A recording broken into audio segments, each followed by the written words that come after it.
તો અમદાવાદમાંથી નકલી ચલણી નોટો ઝડપાઈ છે, જેમાં જુહાપુરાના રોયલ અકબર ટાવર પાસેથી આ નકલી ચલણી નોટો ઝડપાઈ છે. નકલી નોટ મામલે સીઆઈડી ક્રાઇમે 3 શખ્સોની ધરપકડ કરી છે. મધ્યપ્રદેશમાં મકાન ભાડે રાખી નકલી નોટ છાપતા હતા. 500, 200 અને 100ના દરની નકલી નોટો મળી આવી છે. કુલ 15,30,000ની નકલી નોટો ઝડપાઈ છે. જુહાપુરાના મોઇન બાપુને આપવાની હતી આ નકલી નોટો. સીઆઈડી ક્રાઇમે ગુનો નોંધી આગળની તપાસ હાથ ધરી છે.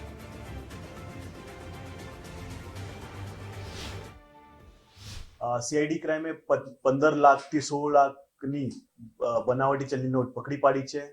અમદાવાદ નજદીક રામોલ બ્રિજ પાસેથી FICN છે પકડી પાડી છે. એમાં 3 આરોપી ટોટલ એરેસ્ટ કર્યા છે. એક તો સતીશ કુમાર જીનવા, અનિલ કુમાર રજત અને એક મેઘવાલ નામનો આરોપી છે. ત્રણેય આરોપી ઝાલાવાડ જિલ્લાના છે, રાજસ્થાનના, અને સ્પેસિફિક ભવાની મંડીના છે લોકો. અને આ લોકો પાસેથી જે નોટો કબજે કરેલી છે તે હાઈ ક્વોલિટીની છે. અને આ લોકો ક્યાંથી નોટો લાવ્યા એની પૂછપરછ ચાલુ છે, ઇન્વેસ્ટિગેશન ચાલુ છે.